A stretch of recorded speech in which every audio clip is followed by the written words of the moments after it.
Hello and welcome to Spiel. Today I am in the Jigsaw Valley, which is the Silver Lion Gate Tier 3, just in case you're interested. Nothing particularly special mission-wise or anything, or any kind of bosses or anything, just fancied going for a roam through the clockworks because it's been so long since we did that. So let's get started, shall we? Ooh, that's a lot of turrets right off the bat. It's too many turrets right off the bat. Don't like that many turrets. So, one thing I wanted to bring up right away is I feel like my videos may have slightly decreased in quality these last couple of weeks. Yeah, we're doing the whole talking about the channel things because that's what I always do. I don't know, I feel like perhaps I've been less enthusiastic about some of the stuff I've been playing. Obviously, since the big series I was doing earlier in the year finished, I sort of ran out of things I wanted to play and sort of resorted to maybe more filler content kind of things. And some of them have been less enthused about. Dust Force in particular, I kind of picked at random. I was going through my Steam library going, what on earth have I got that I haven't played? Because I've got a lot of things that I haven't played that I could play. So that's how I ended up picking that, and it's a nice little game, but it's really frustrating for me, and if I'm not enjoying it, I don't think the quality of the video is as good, because I don't think I'll be as entertaining. So I don't know if maybe my videos have suffered there. Hard to say. You guys don't give me enough feedback, give me more feedback. So I don't know how long I'll continue on with that one. If I feel like those are still going badly, I will probably give in making the Dust Force videos. However, A Valley Without Wind, still quite enjoying. I haven't been playing it outside of the series quite so much, but it's still a very entertaining game. Prison Architect, oh my god, Prison Architect. I've been playing that so much. I can't make any headway in it, I'm so bad at it. But it's a lot of fun. Really enjoying that thing now. I need to actually learn how to play it well, but for now you can watch Prisoners Riot and stuff. I mean, at this point you guys actually haven't even seen me running a prison. You just seen the tutorial stuff, haven't you? Well, there'll be more tomorrow. You can see that then. And I'm going to I've got that there. I'm going to throw that at you just because I can. Yeah, let me just dodge stuff and boom! You are cursed. Haha. I laugh as you injure yourself every time you shoot. Hahaha. That works. I've never used curse files on anything. I've never felt the opportunity to do it as arisen. So, yeah, Drunken Robot Pornography went up on Monday. That was kind of a one-off just because there was an update. That's obviously not a regular thing. So I've still got a Monday slot free. I mean, it's kind of convenient that while I was looking for Monday content, there was a new patch, so that worked out alright. But I still don't have anything to play there. And something I've been wanting to do for a while, I think I'm going to bring back the Minecraft content. Yeah, I know, Minecraft. Been done to death. Everybody and their mothers has done Minecraft at this stage. But this is Feed the Beast, and only everybody and their stepmothers has done that. Some people's mothers have not yet done that. So maybe there's a little bit more wiggle room for actually making content there. Either way, I've had a lot more fun with it. And I think that's a notable difference. Compared to something like a Dust Force, where I'm kind of begrudgingly playing it because I forced myself to do so. Feed the Beast I'm playing all the time in my spare time because I have so much fun with it. And I've recorded like 3 videos now already, none of which are actually fully edited because they're a little bit more complex than my usual fare, editing wise at any rate, so it takes a bit longer to actually put a video together, but I think it's worth it because just as I'm editing, I'm like, this is really entertaining content. I entertain myself with my own videos. I don't know, is that sad? Am I allowed to be amused by my own jokes? I think I am. I mean, Kurt J. Mack, obviously mentioned him before, one of my favourite LPers. He's mentioned before that when he's editing them, he finds the mark of a good quality video. He knows when he's done a good video because it entertains himself. If he finds it entertaining, presumably the theory is that other people will. So that's the basis I'm working on with that one. If I think my videos are good, hopefully somebody else will think the same. So yeah, look forward to that. I think that could be something good coming up there. So yeah, we've got Feed the Beast on the Button Mash Feed the Beast server, and I mentioned this was going back a couple months now probably, when I made the Spiel Feed the Beast episode where I talked about it a bit. We do now have a server with a decent host. We for a while had a server with an absolutely abysmal host. Should I mention names? Is that wrong? Well, no, I'd like to think this is savvy consumer advice. Yeah, previously we were with a group called Nitrous Networks. Nitrous Networks, they had poor support and poor uptime on the server, and it was frequently laggy. Despite being based in the UK, not a really great service on the whole. We're now with... oh, good lord, what are we actually with? I can't even remember their name. Multi-Minecraft, I think, is the one. Yes, Multi-Minecraft. They actually are a really good host. They've got great support, and despite being a US-based server, I've had no issues with lag whatsoever, except for when when Steam's updating and I'm trying to play, because Steam is a massive bandwidth hog. So yeah, we're with those guys now. They are a good server host, and actually even more affordable than Nitrous. And I picked Nitrous, I think, primarily based on the price in the first instance. So very, very competitive there. It's good service. Well recommended. So yeah, we've got that server, and I think by mentioning the server, I'm opening the gates to people saying, "Oh, can I play on the server? Can I play on the server?" Because that's what happens when you say I've got a server. I mean, I'm doing a very, very explicitly solo thing here, and the amount of people keep asking me to get involved in this is silly. This is my solo personal vlog thing here. No, you cannot get involved in my vlog, sorry. I've said it time and time again, I will do some cooperative Spiral Knight stuff at some point soon-ish. That soon TM as in Blizzard's definition of the word. But yeah, in the pipeline. So this new server, yeah, it's not a public server, but at the same time I don't want to just lock it to everybody forever. I kind of want to run it a little bit like the Mindcrack and Mindcrack fan server, and the Mindcrack wannabe server, and the Hermitcraft server, and those sorts of things where it's special invite only. I mean, a very elitist thing to do, but I don't want just anybody on the server. That's just... it's asking for griefing, especially as there are no anti-griefing measures in Feed the Beast, so that's not a great move just to let anyone in here. I will say though, it's not... when you start watching anything like Minecraft, it says, "Oh, this is a whitelisted private server. Do not apply. We're not accepting applications," or whatever. I will say... I won't say that.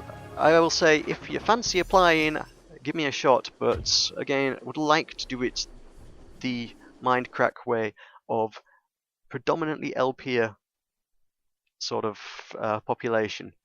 So if you make videos on YouTube already, you stand a far, far, far greater chance of my saying, "Yeah, sure, come join us," than if you're just some random person I don't know.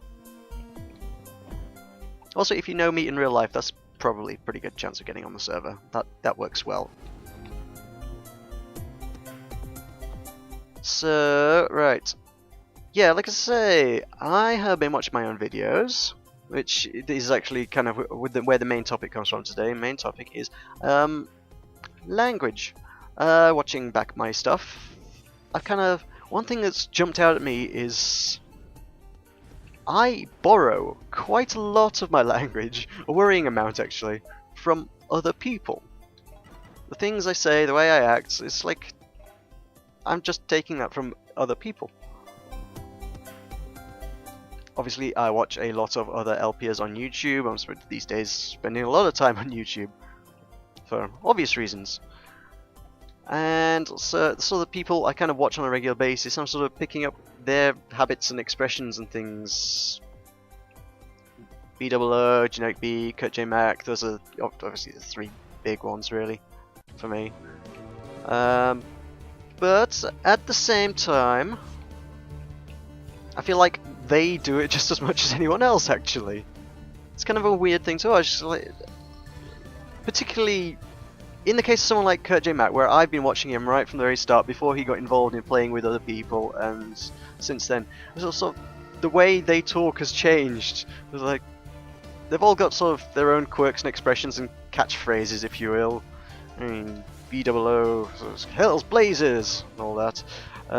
Kurt J. Mac's got his Indeed, and Generic tends to say the word pecker a lot actually, which is just his things have gone wrong or things aren't going well kind of expression. Oh, pecker, which is a rather cute, endearing kind of family-friendly quasi-curse, I suppose. So yeah, cool. I can approve of that. Yeah, that's the sort of thing I would aim for with my language.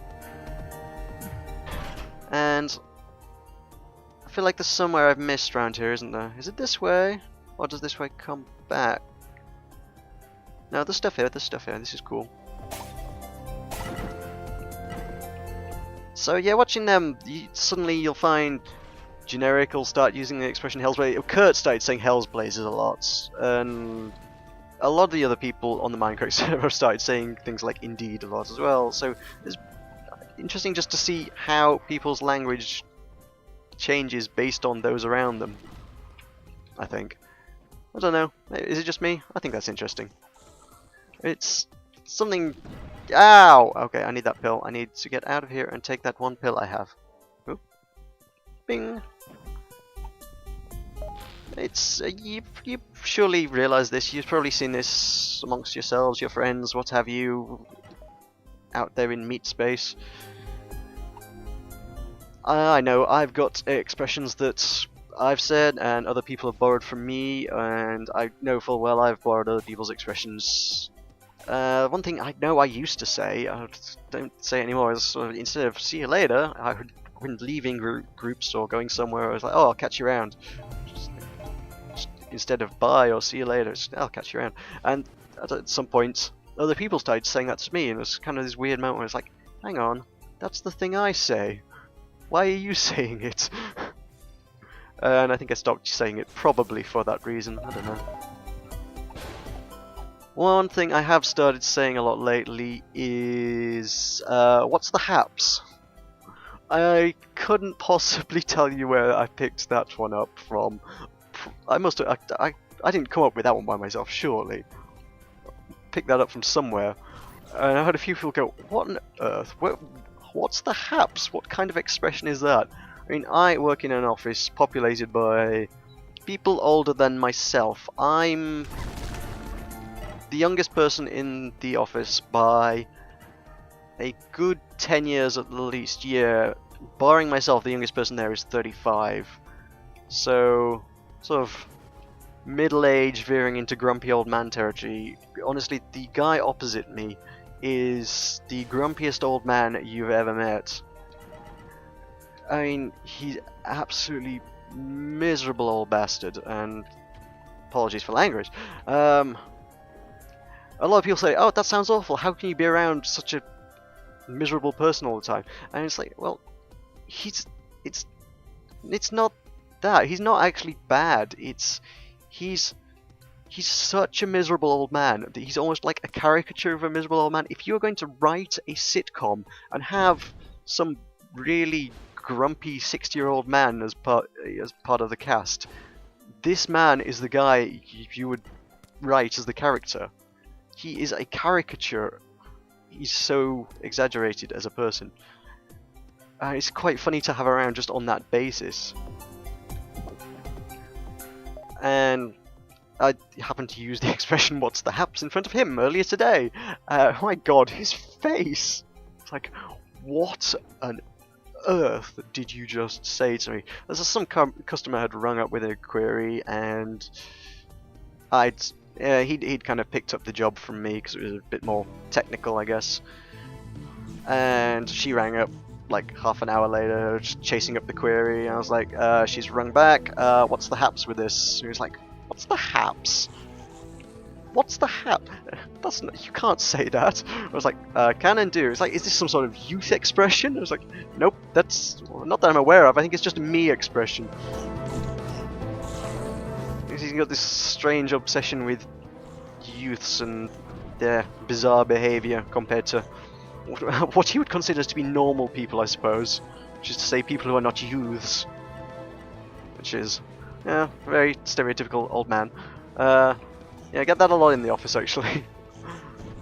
It's like, if I say anything out of the ordinary, it's like, oh, is this some sort of youth speak? And it's like, no, it's not youth speak. It's literally just me speak. I'm just a weirdo. Okay, you need... No! Healer, you die. Frick! No, don't get out of here. Oh, don't you dare kill me. Pill. You are the source of all my problems. Bloody shield, guys.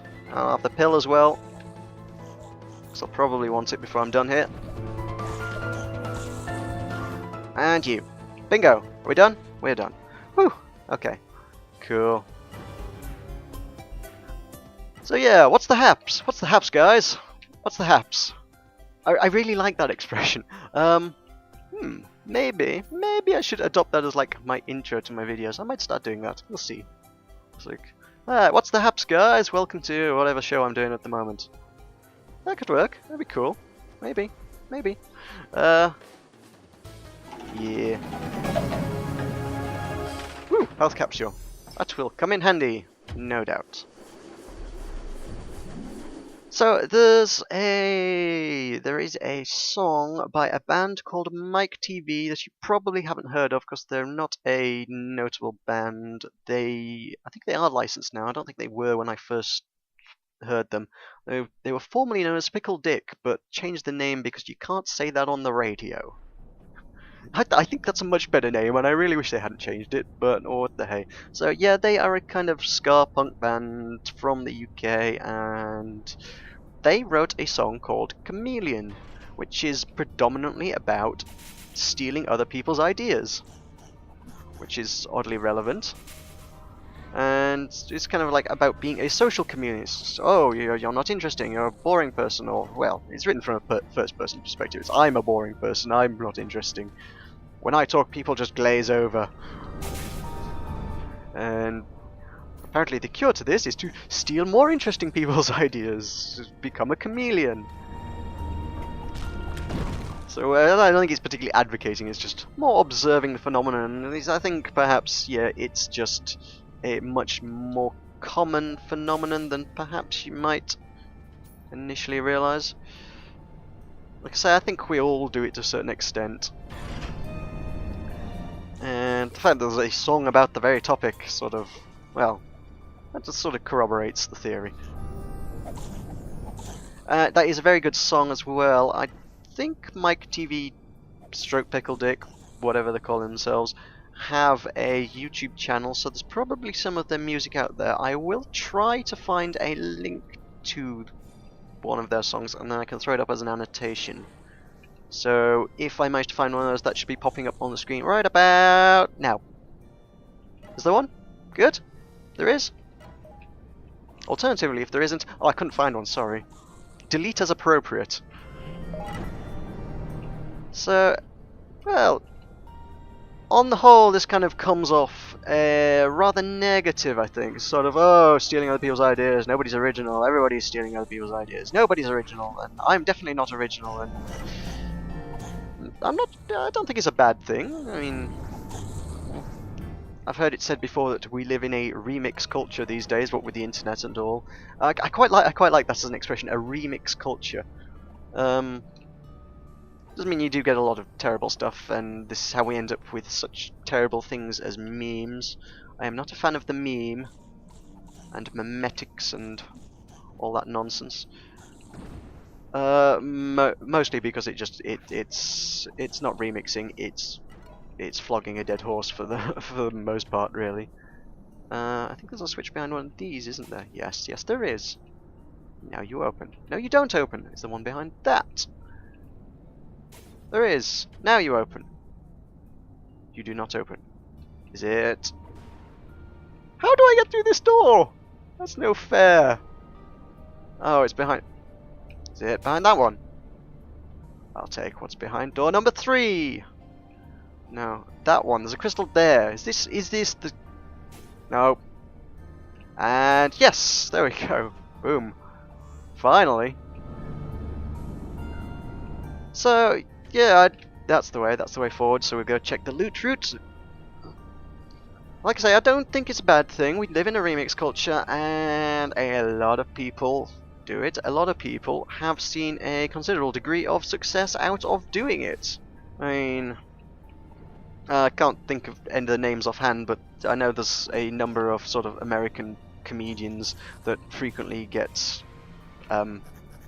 sort of called out on, oh, all you do is steal other people's jokes. And I have no idea. I don't watch the material. I don't know where their source material is.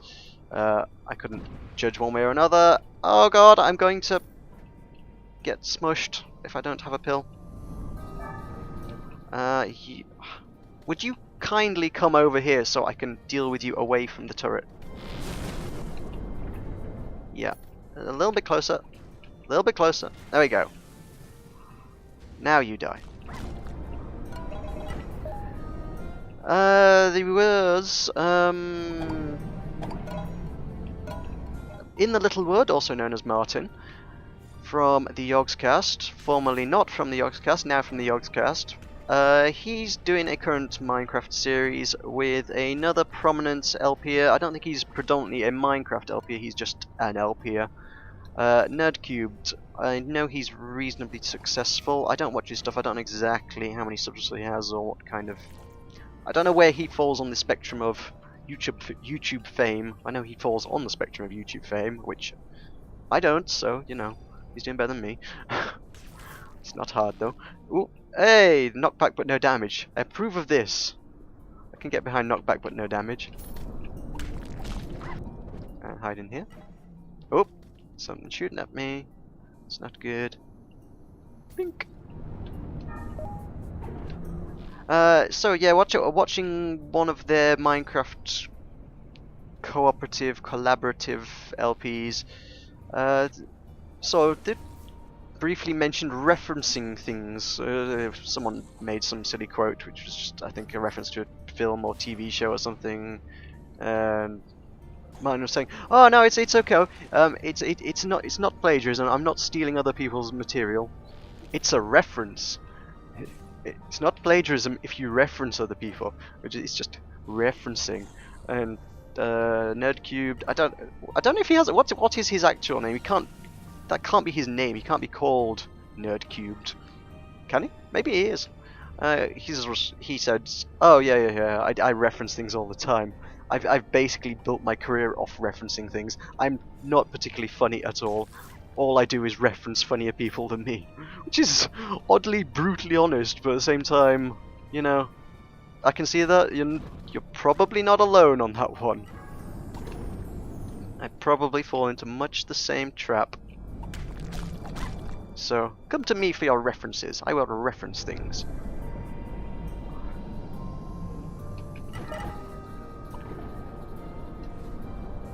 So ultimately where I was going with all of this is that, yeah, watching back my stuff, I mean, Christ's sake, just listen to me. Just listen to me. Everything I talk about doing and everything I do, so I'm trying to be other people who are bigger and better than me.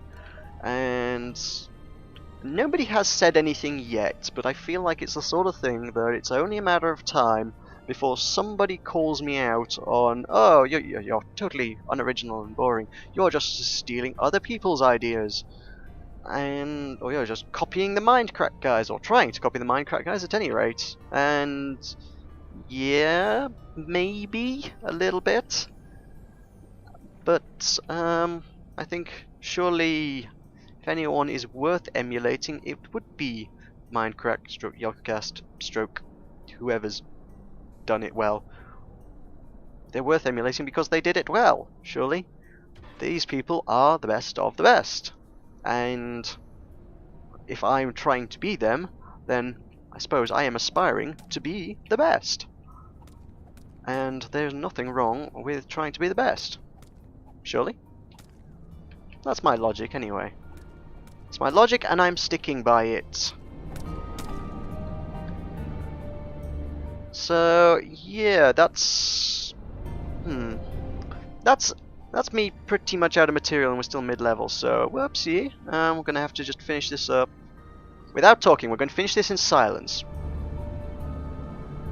No, we're not. No, that would be terrible. No, we're not going to finish this in silence, but I'm going to give a little light-hearted Spiral Knights commentary. Ah, stabby, stabby, stabby. Stabby, stabby, stabby. Ow, explosion. No. No, we're not going to do that either. I will mention... I will go back to the Feed the Beast server.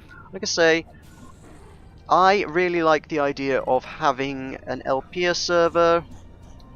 No, I've at least spoken to a few LPs who've gone, oh yeah, I'd quite like that idea, I'd quite like to be a part of it. So if you make your own videos and that's something you'd like to do, if you want, I mean, it's not like you're absolutely shoehorned into being cooperative, it's just in theory, a good environment to play in. You don't necessarily have to play with people, it'd be nice if you did, but just a cool LP environment instead of just your standard everyday public multiplayer server. I mean, if all you're looking for is a public multiplayer server, there are plenty of those. Matter of fact, actually, Generic B has got he's actually got a genuine vlog, him talking at a webcam post where he talks about this up to wait, no, not today. At the time when you'll see this, it went up yesterday, so if you look up Tuesday's videos for Generic B, he talks about why these sorts of servers don't just open up to the general public, and he makes a much more compelling and eloquent case than I possibly could, so I let him explain it. You go watch his video and he'll do the explaining so I don't have to. So yeah, I mean, again, not going to totally draw the bar and say, oh, you must make LPs to play on the server, but it would really, really help your case if you're interested in doing so and want to get involved. So here we are at the elevator, so that's us for today. So thanks for watching. As usual, don't forget to like the video if you liked it. If you absolutely adored it, you could favorite it. I would very, very much appreciate that. If you're not already, you could do, and if you're not already and you're interested in seeing more of my content, you could subscribe. And regular viewers, if you want to pick out something for me to talk about, leave me a message in the comments, because as always, I struggle for topics. I mean, I only figured this topic out about 3 hours ago at time of recording, which, you know, I normally try and figure out what I'm going to talk about at least 24 hours in that, so I really struggled this week. So yeah, please pick something out for me, and I will talk about it in a future episode. So thanks for watching, and I shall see you next time.